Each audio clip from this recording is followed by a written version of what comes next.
The New Seminary 10-Minute Message, Lynette Meinig. You are so beautiful to me. Can't you see? You're everything I hoped for. You're everything to me. You are so beautiful to me. That is the epitome of loving my neighbor in song. Yes, it can and does in pop culture have a romantic tone, but I'm urging us here not to look at it that way, but in an agape love way. What religions believe in love thy neighbor? Many of the religious traditions of the world hold to the idea of love thy neighbor as yourself. In Baha'i, and if thine eyes be turned towards justice, choose thou for thy neighbor that which thou choosest for thyself. Epistle to the Son of Wolf. Buddhism, hurt not others in ways that you yourself would find hurtful. Udana Varga 5:18. Christianity, and as ye would that men should not do to you, do ye also to them likewise. Luke 6:31. Confucianism, do not do to others what you do not want them to do to you. Analects 15:23. Ancient Egyptian, do for one who may do for you, that you may cause him thus to do. Tale of the Eloquent Peasant 109:110. Hinduism, this is the sum of duty. Do not do to others what would cause pain if done to you. Mahabharata 5:15-17. Islam, none of you truly believes until he wishes for his brother what he wishes for himself. Number 13 of Imam al-Nawawi's 40 Hadiths. Jainism, in happiness and suffering, in joy and grief, we should regard all creatures as we regard our own self. Lord Mahavira, 24th Tirthankara. Judaism, thou shalt love thy neighbor as thyself. Leviticus 19:18. What is hateful to you, do not do to your fellow man. This is the law, all the rest is commentary. Talmud, Shabbat 31a.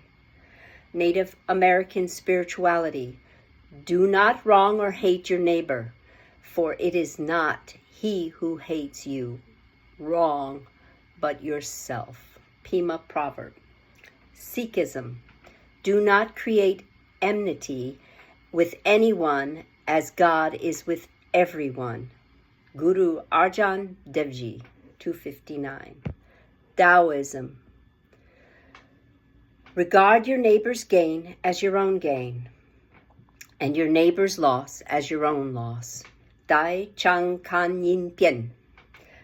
Yoruba, one going to take a pointed stick to pinch a baby bird should first try it on himself to feel how it hurts. Nigerian proverb. This message has always fascinated me. Love your neighbor as yourself. It's nothing new.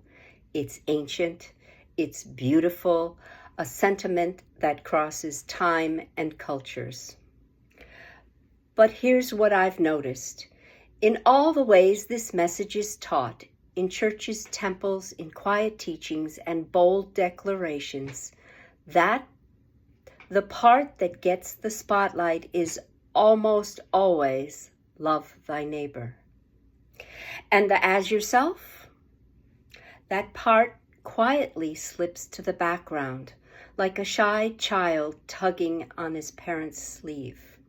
But to me, that is the golden nugget of this golden rule. How do I love myself? Not in theory, not in fleeting moments, but really, truly, consistently. That question has shaped so much of my life because loving yourself, it's much easier said than done. Most of us are taught how. We just aren't taught how to love ourselves. We are taught to listen to parents, teachers, older siblings, religious leaders, any authority. We're taught to obey, follow the rules, be good. And somewhere in that maze of expectations, the most important voice gets quieted. Our own. The small, wise inner voice that whispers, "This is what I need. This is what feels true. This is who I am." And so begins the tug of war between what we're told and what we know deep down, between how we're shaped and who we really are. I've spent a lifetime, maybe you have too, coming back to that voice, learning how to trust it, learning how to hear it again. And that's where love begins, not out there, in here. Because how can I truly love my neighbor if I don't know how to love myself? And what does that even look like?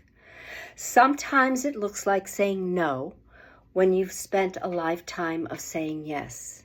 Sometimes it's resting when the world says push through. It's looking in the mirror and offering yourself a kind word, even when your inner critic is shouting at you. It's holding space for your grief, celebrating your joy, forgiving yourself for the years you abandoned your own needs. It's not easy, but it's possible. We need to start teaching that, not just in words, but by example.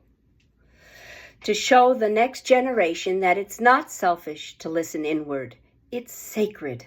To trust your body, your instincts, your dreams, to lead with your heart and your truth. Now I know this sounds ridiculous, but when my kids were growing up, just to make a point and maybe to make them laugh, I used to sing around the house.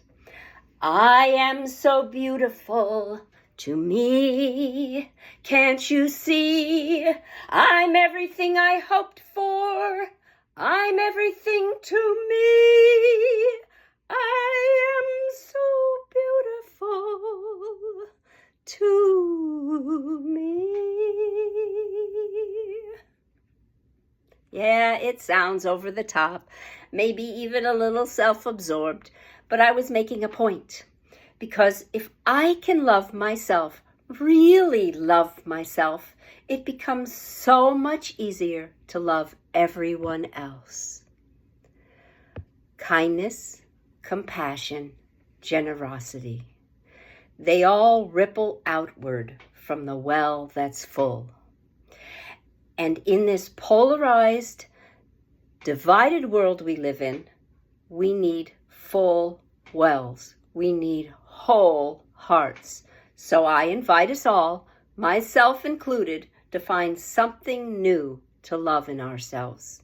Start there, nurture it, honor it, and just see if loving your neighbor doesn't get a little softer, a little easier, a little more joyful.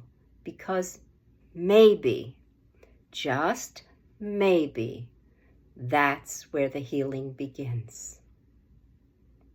Thank you. Namaste.